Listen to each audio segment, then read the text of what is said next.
standing under the greenish fluorescent wall lamp, staring into his bathroom mirror. An old man looking into older glass. The edges were blackened with age, a corruption creeping ever closer to the center, to his reflection, to him. You will die soon. The silver-backed looking-glass showed him that much. Many times he had been close to death or worse, but this was different. In his image he saw this inevitability, and still, somehow, Satrakian found comfort in the truth of the old mirrors. They were honest and pure. This one was a magnificent piece, turn of the century, quite heavy, strung from the wall by corded wire, hanging off the old tile at a downward angle.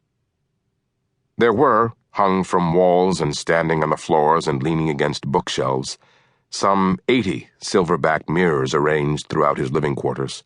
He collected them compulsively.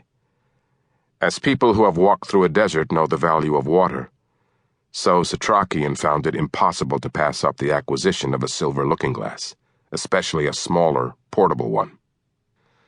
But more than that, he relied upon their most ancient quality. Contrary to popular myth, vampires certainly do have reflections. In mass-produced modern mirrors, they appear no different than they do to the eye. But in silver-backed glass, their reflections are distorted. Some physical property of the silver projects these virus-laden atrocities with visual interference, like a warning. Much like the looking-glass in the Snow White story, a silver-backed mirror cannot tell a lie. And so Satrakian looked at his face in the mirror. Between the thick porcelain sink and the counter that held his powders and salves, the rubs for his arthritis, the heated liniment to soothe the pain in his gnarled joints, and studied it. Here he confronted his fading strength. The acknowledgement that his body was just that, a body, aged and weakening, decaying, to the point where he was unsure if he would survive the corporeal trauma of a turning. Not all victims do survive it.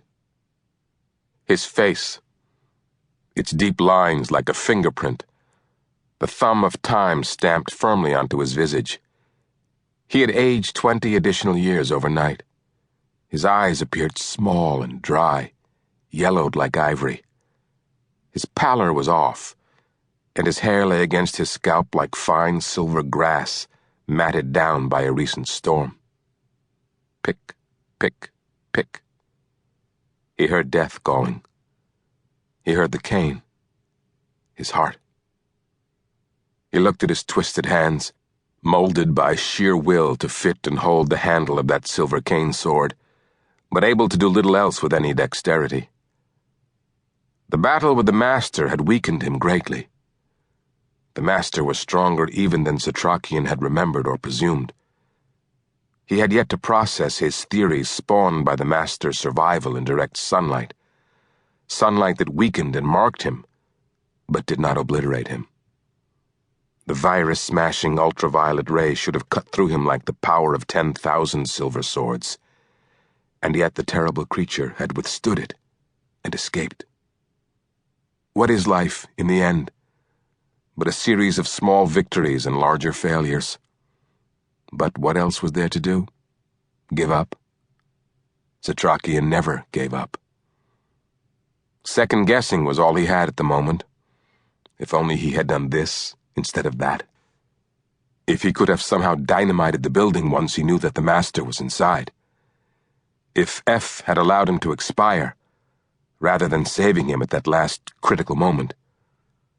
His heart was racing again, just thinking of lost opportunities, fluttering and skipping beats, lurching, like an impatient child, inside him, wanting to run and run.